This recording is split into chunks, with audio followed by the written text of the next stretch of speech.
محمد سيد الكونين والثقلين والفارقين من عرب ومن عجم. میرے عزیزو، بات مصطفیٰ کریم صلی اللہ تعالیٰ علیہ وسلم کی شان کی آج میں مختصر انداز میں آپ کے سامنے عرض کروں گا۔ اللہ کے حبیب صلی اللہ تعالیٰ علیہ وسلم کی شان بیان کرنے کے لیے ایک دو نہیں، ہزاروں عاشقوں نے قلم بھی اٹھایا اور اپنی کتابیں بھی لکھی، ہزاروں نے اپنی زبانیں بھی کھولیں اور میرے مصطفیٰ کی شان میں جو کچھ ہوا بیان کرتے رہے، لیکن اخیر میں سب نے یہ کہا لا يمكن الثناء كما كان حقه، لا يمكن الثناء كما كان حقه، بعد از خدا بزرگ توئی قصہ مختصر۔ حافظ شیرازی نے کہا تھا ان کی صحیح معنوں میں کوئی تعریف کر ہی نہیں سکے گا، کما حق کہو ان کی تعریف کرنا ممکن ہی نہیں۔ ہاں، حاصل کلام یہ ہے خدا کے بعد اگر کوئی مرتبہ ہے تو یا رسول اللہ وہ آپ کا ہے۔ اور اسی کو بریلی کے امام نے یوں کہا تھا کہ تیرے تو وصف عیب تناہی سے ہیں بری، حیران ہوں میرے شاہ میں کیا کیا کہوں تجھے، لیکن رضا نے ختم سخن اس پہ کر دیا، خالق کا بندہ خلق کا آقا کہوں تجھے۔ عزیزان گرامی اوقات، اللہ تبارک و تعالی اپنے حبیب پاک صلی اللہ تعالی علیہ وسلم کے متعلق قرآن عظیم میں جو باتیں ارشاد فرمائی، آپ کو پہلی بات میں یہ بتاؤں کہ آج جس انداز سے آپ مجھے پہچان رہے ہیں کہ گستاخ رسول کے خلاف کھڑا ہوا آواز بلند کی، میرے عزیزو یہ میرا اپنا ہی حصہ نہیں، یہ کروڑوں مسلمانوں کے جذبات ہیں، ہر ایک سنی مسلمان کے دل کا درد ہے۔ رسول پاک صلی اللہ تعالیٰ علیہ وسلم کی بارگاہ میں جب جب گستاخیاں ہوئیں ان کے زمانے میں تو صحابہ نے جواب تو دیا ہی ہے، تابعین نے جواب تو دیا ہی ہے، لیکن سب سے بڑی بات میں آپ کو بتاؤں، اگر رسول پاک صلی اللہ تعالیٰ علیہ وسلم کی شان میں کوئی توہین کرتا تو سب سے پہلے جواب خود رب ذوالجلال عطا فرماتا۔ تو ناموس رسالت کا دفاع کرنا یہ سنت الہی ہے، اللہ رب العزت کا قانون ہے۔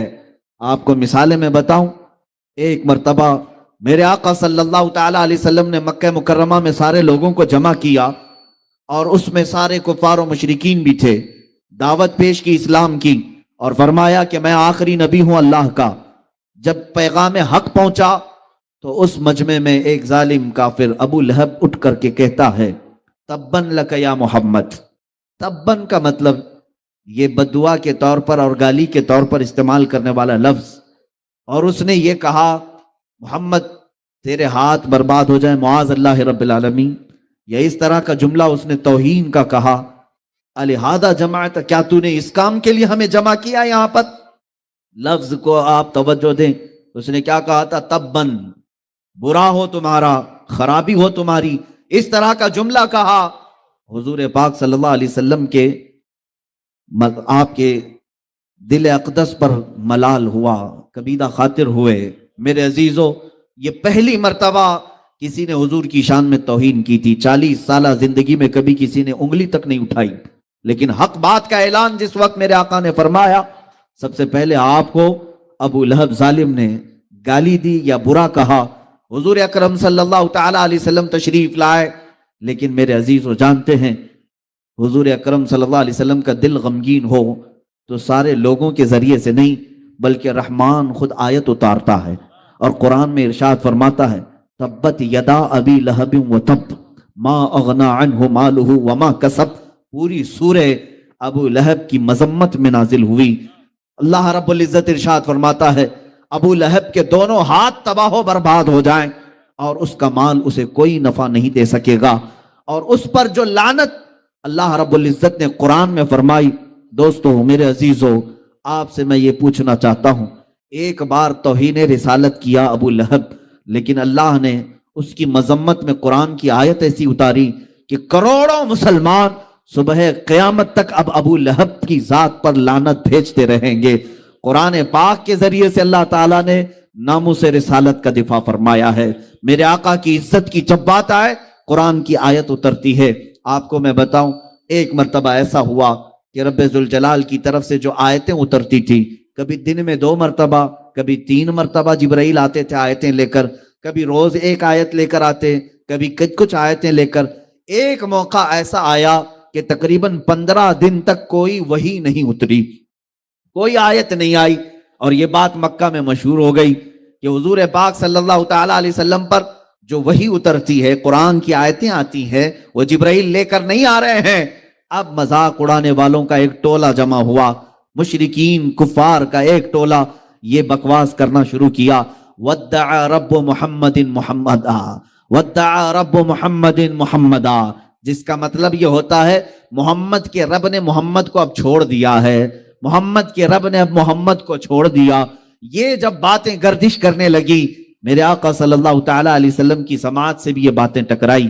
لوگوں نے کہا کفار و مشرکین کا ایک ٹولہ یوں کہہ رہا ہے آپ کا رب آپ کو چھوڑ دیا, اب آیتیں نہیں آتی ہیں, اب وہی نہیں اترتی ہے. رسول پاک صلی اللہ تعالیٰ علیہ وسلم کیا غمگین ہی ہوئے تھے, ابھی اپنی آنکھیں نیچے ہی کیے تھے کہ جبرائیل پوری سورہ لے کر نازل ہوئے. اور آیتیں کیا تھی سنو میرے عزیزو. وَالضُّحَىٰ وَاللَّيْلِ إِذَا سَجَىٰ مَا وَدَّعَكَ رَبُّكَ وَمَا قَلَىٰ وَلَلْآخِرَةُ خَيْرٌ لَكَ مِنَ الْأُولَىٰ. آیتیں آپ کو پوری پڑھنے سے پہلے میں مختصر یہ بتا دوں. اب رب تبارک و تعالی حضور کی تعریف میں پوری سورت نازل کرتا ہے. ارشاد فرمایا جاتا ہے آپ کے چہرے والضحیٰ کی قسم, آپ کے چمکنے والے چہرے کی قسم, آپ کی چمکتی ہوئی کالی زلفوں کی قسم. ما ودعک ربک وما قلا, آپ کے رب نے نہ آپ کو چھوڑا ہے اور نہ کچھ کم کیا ہے. وللآخرۃ خیر لک من الاولی, اے محبوب آپ کی ہر آنے والی گھڑی پچھلی گھڑی سے کئی درجے بہتر ہے. پوری سورہ اللہ نے نازل فرمائی. مشرکین نے جب بھی بھونکنا شروع کیا میرے آقا کی شان میں دفاع کے لیے, آیتیں نازل ہوئی ہیں, رب ذوالجلال کی طرف سے بات آئی ہے. میرے عزیزو یہی تو شان مصطفیٰ ہے. ہم اور آپ کیا دفاع کر سکتے ہیں؟ قرآن میں خود رب ذوالجلال نے میرے نبی کی عزت کا دفاع کیا ہے.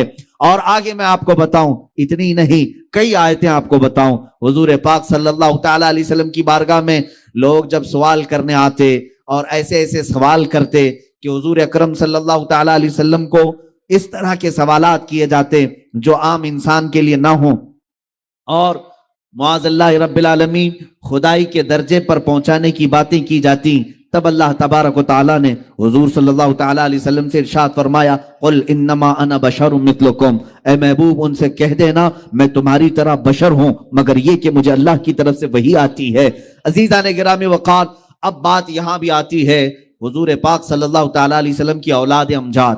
ہر مسلمان کو یہ بات معلوم ہونی چاہیے میرے آقا کی اولاد کتنی تھی, ان کی ازواج مطہرات کتنی تھی, حضور نے کتنی شادیاں فرمائی, صحابہ کی تعداد کیا تھی, عشرہ مبشرہ کتنے تھے, کون تھے, یہ سب باتیں ہر مسلمان کو معلوم ہو. اس لیے کہ وہ اگر اپنے نبی کی سیرت نہیں جانتا تو پھر کس کی سیرت جانے گا؟ کون ہے جو تمہارا آئیڈیل ہے, کون ہے تمہارا نمونہ عمل؟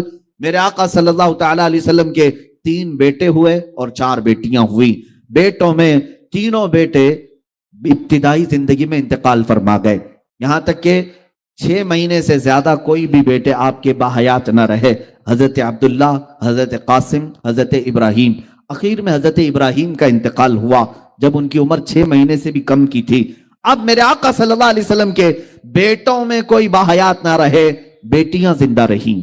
حضرت زینب, حضرت رقیہ, حضرت ام کلثوم اور سیدہ کائنات سیدہ فاطمہ الزہرا رضوان اللہ علیہن اجمعین, یہ چاروں بیٹیاں باحیات تھیں. اب سنیے, جب حضور کے 3 بیٹوں کا انتقال ہوا, جاہلانہ رسم و رواج اگر ہمارے ہاں پنپ رہی ہے تو وہ بھی سمجھ لیں. بعض لوگ یہ سمجھتے ہیں کہ بیٹا نہ ہو تو نسل کیسے چلے گی, بیٹا نہ ہو تو وراثت کیسے تقسیم ہوگی, وارث کون بنے گا. یہ جہالت کی باتیں چھوڑ دو. یہی مکہ کے کافروں نے باتیں بنائی, اور سب سے بڑی بات ابو لہب نے آ کر کے یہ کہا کہ محمد اقطع ہے, ابتر ہے. ابتر کا مطلب ہوا جس کی نسل کٹ گئی, جس کی نسل ختم ہو گئی. ابتر لفظ, اقطع لفظ, اس نے کہا حضور اکرم صلی اللہ تعالیٰ علیہ وسلم کو برا بھلا کہنے کے لیے, توہین رسالت کے لیے یہ جملہ استعمال کیا کہ اب بیٹے تو سب ختم ہو گئے, اب کوئی بیٹا نہیں, نسل کہاں سے چلے گی, نسل کٹ گئی ہے. رسول پاک صلی اللہ تعالیٰ علیہ وسلم کو جب کوئی ظالم اس طرح کی طعن و تشنیع کرتا ہے, اگر میرے آقا صلی اللہ علیہ وسلم کبیدہ خاطر ہوئے تو رب ذوالجلال نے آپ کو کبھی بھی ملول نہیں چھوڑا اور نہ ہی رب ذوالجلال نے آپ کو کبیدہ خاطر اور غمگین چھوڑا، بلکہ آپ کے دل کی تسلی کے لیے رب ذوالجلال نے ایک سے ایک انعامات کی بارشیں فرمائی۔ اللہ تعالیٰ نے فوراً پوری سورہ اتاری۔ اے محبوب صلی اللہ تعالیٰ علیہ وسلم، یہ ظالم آپ کو کہہ رہے ہیں نسل کٹی ہے، آپ اقتا ہیں، ابتر ہیں۔ اللہ تعالیٰ نے فرمایا انا اعطیناک الکوثر فصلی لربک وانحر ان شانئک هو الابتر۔ اے محبوب، ہم نے تو آپ کو کوثر عطا کیا ہے، ہم نے آپ کو کوثر عطا کیا ہے، آپ اپنے رب کی عبادت کریں، قربانی کریں۔